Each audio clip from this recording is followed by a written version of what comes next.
Back to my channel. It's Angela, and welcome back to, well, this is the first video I'm doing like this ever. I think last year I started a new video that I added in. I've been trying to take away, but I seem like I'm adding in things and changing things around. This video is because I use specific decks every week of the month of January. Today is February 1st, 2025. I decided to do a kind of mini reflections video of like what I did for the year at the end of 2024, to do that now for the month of January and just show you guys what decks I actually used in the month of January. So, you know what?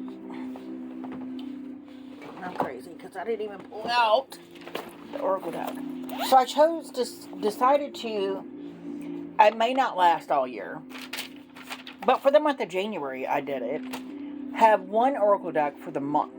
And then every week change out tarot decks. And I use 2 tarot decks and an Oracle deck every week for mediumship readings every day. And then I use those same decks. And sometimes I'll throw cards in there, regular playing cards in there. I did not do that this time. But the deck of the month for the month of January that I was using was the MJ Cullinane Urban Crow Oracle by Hay House. I got this in January of last year, 2024, and it is stunning. It has been, love the cardstock, love how it shuffles, look at the backs. I don't care what I pair this with, it works. That's why I think I can't put it down. Can't seem to put it down, especially in these winter months. To me, this deck is geared for those months. And it cuts through the bull, cuts through the ice, cuts through the snow, gets straight to the point, and bam, you have it. Especially when I'm doing a mediumship reading. That one keyword down there adds so much nuance to the reading, it's not even funny. This deck is stunning. I decided last year I used it quite a bit after getting it in January, and this year I decided to use it for the entire month of January, which I did, and I find it fabulous. Everything I paired with this came out, excuse me, beautifully. So we all know and love this deck. This is the one Oracle I used all month long for January. So then I decided to this year add in a animal, a spirit animal. And I decided to use my spirit animals deck. I got this, I think this is an indie deck. Got it off of Amazon. It was like $40, $30, something like that. 40, 50, 30, 40, 50, somewhere in there. There's like 198 cards or some craziness in this deck. I gotta hold clear because there's 2 I don't use. And I don't want them coming out. Okay. And they're snakes. This deck is thick because there's like 98 cards. These are the backs. These are the fronts. I don't know if this is AI or what, but it's stunning.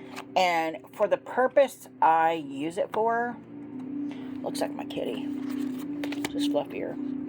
The purpose I use it for is what animal can I tap into for that month. I don't know why they're all twisted around. What animal can I tap into for that month? Kind of like the year ahead spread. I just use one card for the month and focus on that one card for that month. I don't know why they're all twisted. Turn around. It's stunning, stunning, stunning, stunning deck. Maybe when I shuffled them, I don't know. So stunning. Oh my gosh. So beautiful. Look at this guy. Oh my gosh. So beautiful. Oh my God, really? Yeah, it's a gorgeous deck. Gorgeous deck. Stunning. It looks like real photographs. And it gives you a little bit of information in the book. There is a book here. Right here. But there's also a QR code if you want to learn more about that animal. It's crazy. It's awesome. So you don't have to have, you have just enough with this, but if you want to dive even deeper, you can. You have that option. This is stunning, stunning, stunning deck. And I decided this year to tap into like animal energy as well. So this year for the month of January, I drew right alongside my year ahead spread, the raccoon. So the raccoon is my card of the month. These are all in order, and I'm just going to read you real quick what it says.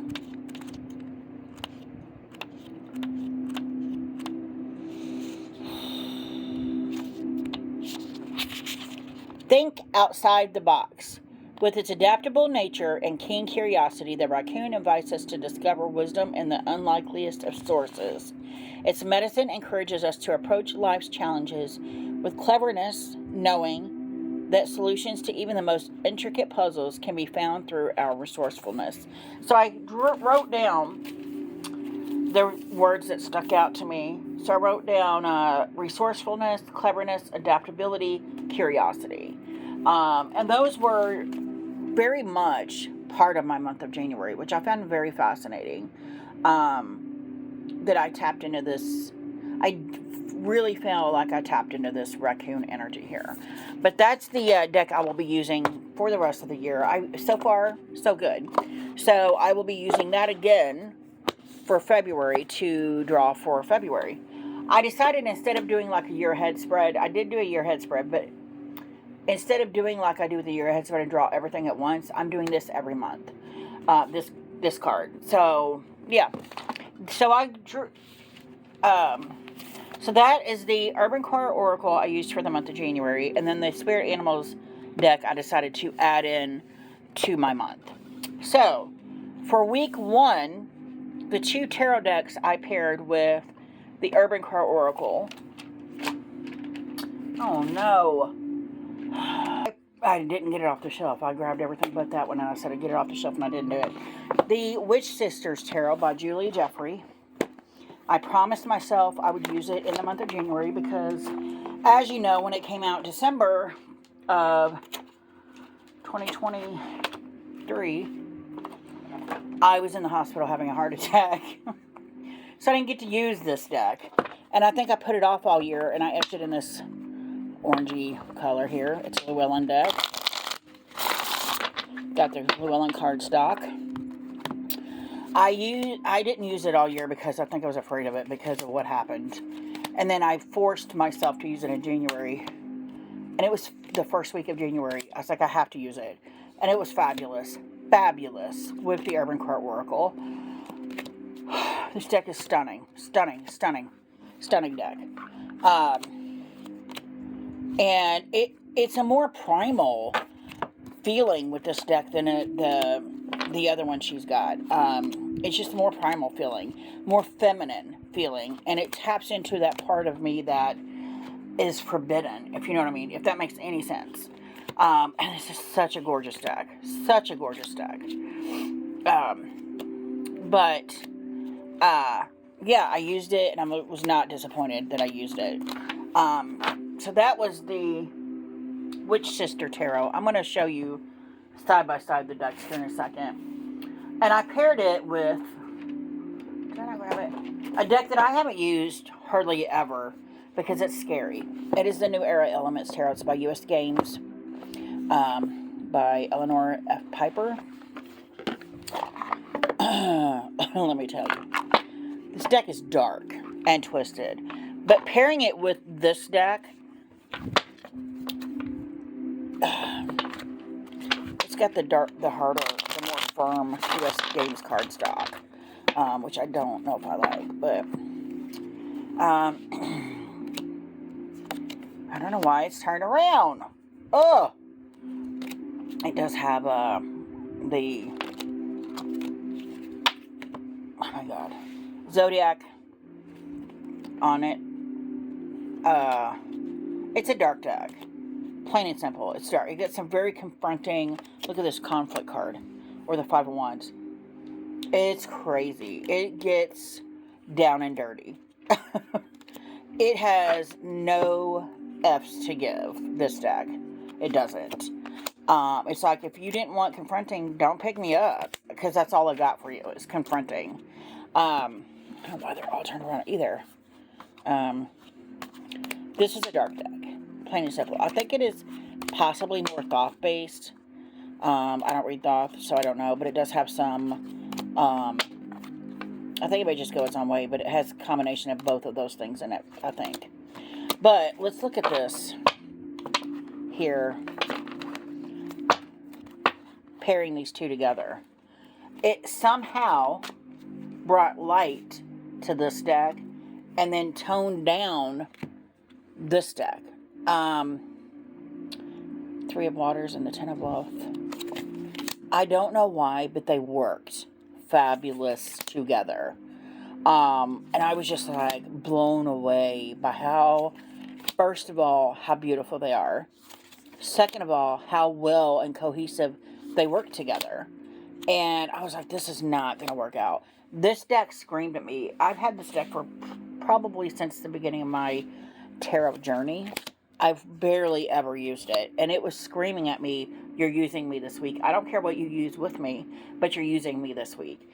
And it did not disappoint at all. Look at the Eight of Trees and the Sun of Fire. Oh, look at that. The Sun card and the Three of Trees. It just brings some kind of light to this that wasn't there before. They're fabulous together. And there's still that primal, look at that, Five of Trees and the Empress. There's still this primal femininity to both decks, if that makes any sense. Even though this seems more of a masculine deck. There's a femininity to it that is brought out with this other deck. And I just thought those were gorgeous together. The Chariot and Death, wow. Anyway, that is week 1 decks I used together with the Urban Crow Oracle. And let me tell you, they all were beautiful together. Beautiful. Just stunning. Couldn't resist it. So, we're on to week 2 now. 2 decks for week 2. Okay, well, 3 decks technically. So, week 2, I got in my new Deadweight Tarot that I have been eyeing since the beginning of my tarot journey. And I'm like, I need this deck in my life. I have to get it. It's beautiful. It's stunning. I spent more time opening boxes than I should be on this. Here. Okay. These are the backs. Shuffle's pretty good. So I got this in, I think week 1 I got it in. And then week 2 I used it because I was in this very much apocalypse mood. Like everything was about an apocalypse. Even stuff I was writing was kind of dark and apocalyptic. And I'm like, yeah, I'm just in this frame of mind, I guess. And it's freaking stunning. I think it's fantastic. It's going to be fantastic in October when I use it for Halloween. But I use it intentionally because it's such a Halloween-y type deck, I intentionally used it in January to see how it read, period. And it was fan-freaking-tastic. And then another deck that I've had for years screamed at me and said, you're using me this week. And I'm like, but I don't want to use this deck. But then they worked fabulous together. And that is the Omega Land Tarot. This is by US Games. Also, that was not a coincidence. Wait. Is that week 2? Yes. Okay. Hold on. So, this deck I always thought was an indie deck, and then all of a sudden I found out it wasn't, and it was on mass market. It was like $18. I got it on Amazon. I love the backs. This is also that thicker cardstock of US Games, but it still shuffles well, but it's bigger cardstock than the one I just showed you.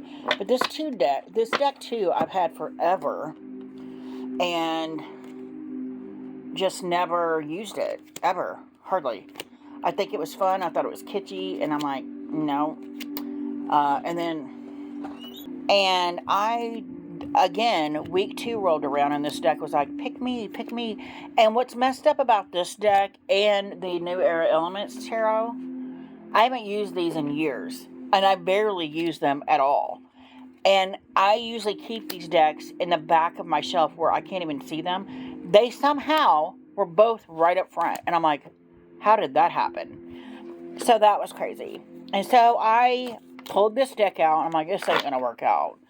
And then I paired it with this guy. And something happened. And I was like, these are fabulous together. Fabulous together. Just fabulous together. I don't know why there's like a, I don't know, shadow there. This is like the prep for the apocalypse, and of course this is after the zombie apocalypse. But they read beautiful together, and I'm like, what is happening? Like, what is happening? That is crazy, crazy, crazy, crazy, craziness. It was just like, whoa. So I will never not pair these two together now. Like, this deck solidified itself in the realm of maybe even using these decks for a World Event spread, which I think is going to be cool because I'm about to do one here in a bit. But these paired awesome, and I'm like, what is happening? So if you don't have the, oh my god, Omega Land Tarot, get it. It's cheap. It's, if you're looking for an apocalyptic type deck, this is by Tarot Collectible. So it's an indie deck. It's a bit more expensive. But it does come with the bag too. But oh my god, they were like fantastic together. And I'm like, what is happening? But it fit my mood that I was in so well. And that could be why I thought it paired so good together, because I was in that sort of mood. I was watching all things apocalypse, and yeah, it was just fabulous. Which reminds me, I need to finish watching this season of Silo. If y'all haven't watched Silo, craziness. Great show if you like apocalyptic shows or movies. So then week 3 comes along, and again, another deck that I've had for years started screaming on the shelf, pick me, and I'm like, what is happening? Because we're in week 3 now, and I'm picking a deck off the shelf that I haven't read with ever. Like, ever. I just bought it because it was one of them decks that you know you need, because it's a tarot deck. And that is my Pagan Otherworlds. I've always thought this deck was beautiful. I hate the linen cardstock on it. The cards are too large. They do waterfall shuffle beautiful. And I'm not going to spend a lot of time on this because everybody's seen this deck. Everybody has this deck. Everybody knows what this deck is. It's stunning. It is like the Mercedes-Benz or a Bentley of tarot decks, because it's, even though I hate the cardstock, it's a high-class cardstock. The images are gorgeous. And when I first started reading tarot, I'm like, every tarot reader has to have this deck, right? Because that's how I felt. And so I bought it, and I've never used this deck. And then all of a sudden, there it was, front and center on the shelf, where I don't keep it. Somehow they're moving themselves to the front of the shelves to scream at me, hey, pick me. And I picked it, and it just blew my mind. Blew me away. Week 3. So I started off pairing it with, because I didn't have nothing else to pair it with. I'm like, I don't have any other decks like that.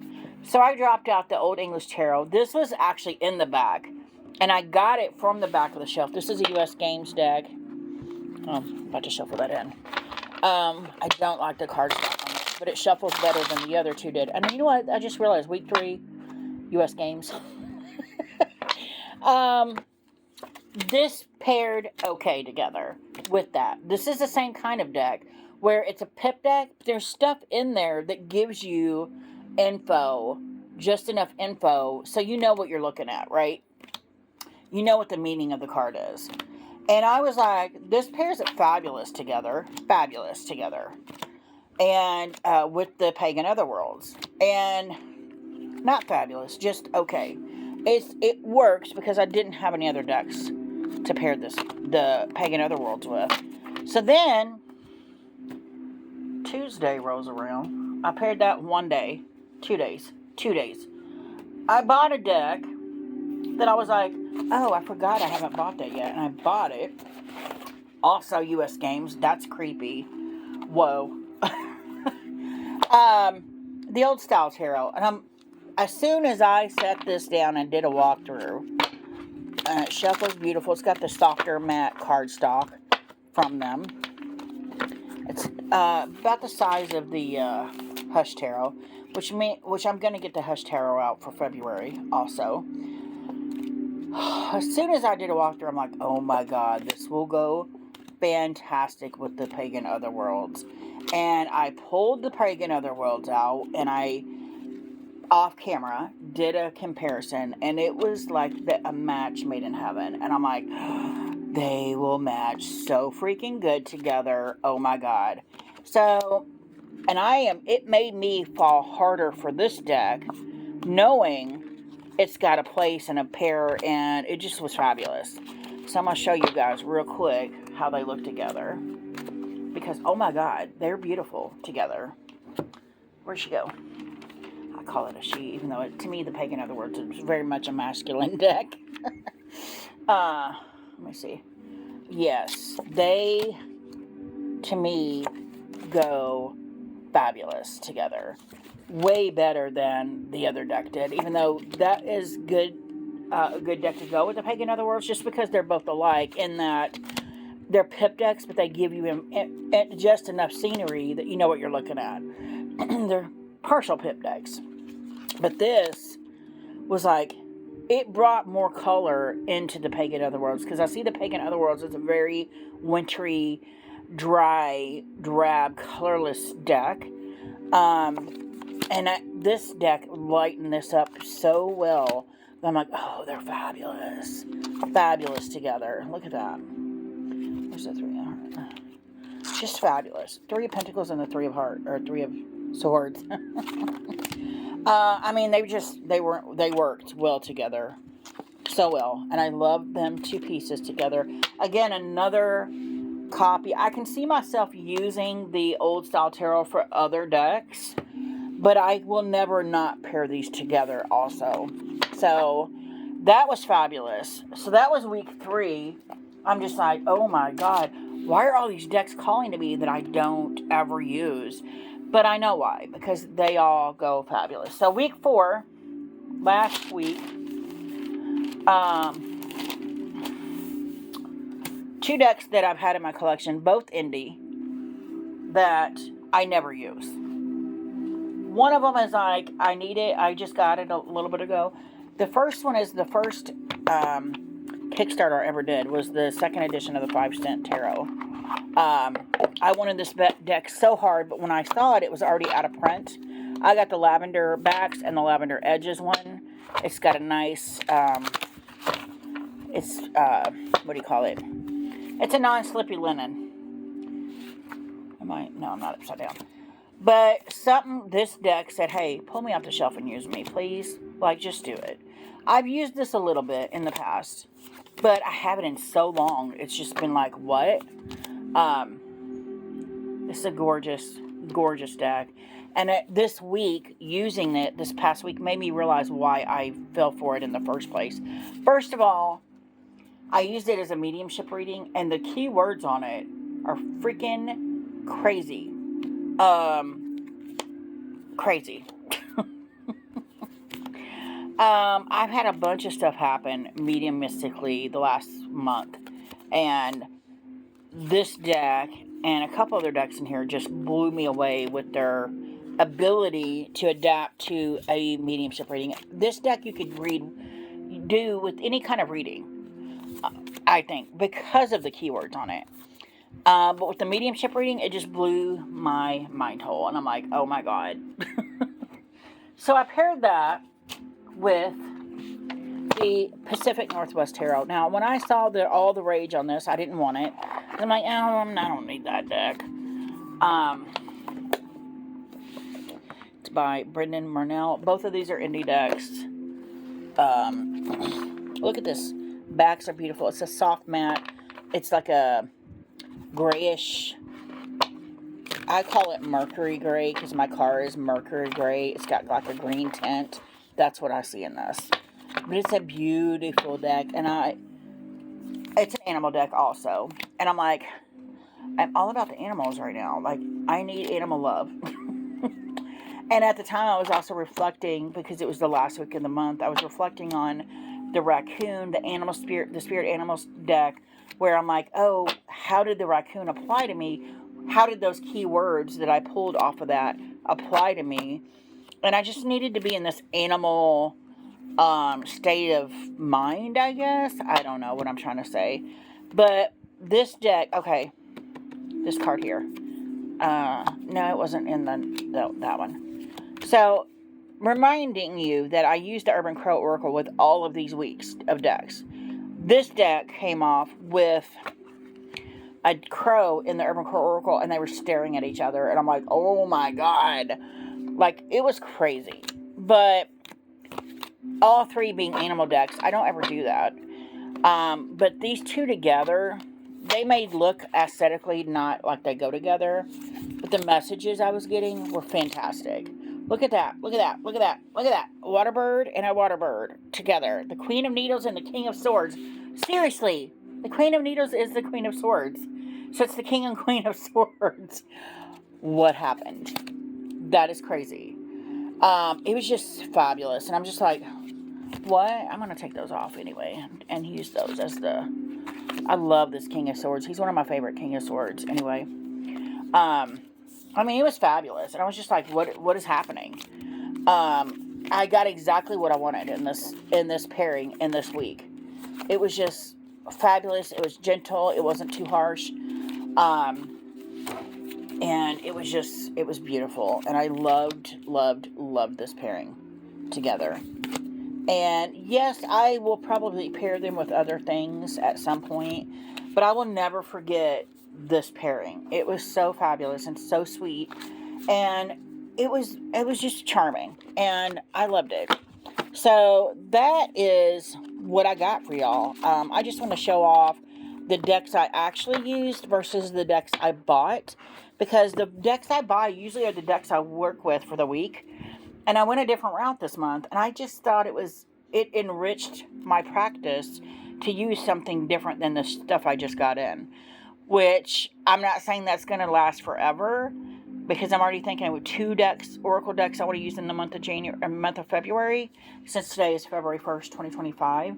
But we'll see how it goes. That's how I've been decided I wanted my year to go, but we'll see how that works out. But that's all I got for you guys. If you have any questions, comments, concerns, don't hesitate to comment below. If you like this video, give me a thumbs up. If you want to see more, please subscribe. And don't forget to hit that notification button so you're alerted to any future videos. And y'all have a good night. Bye.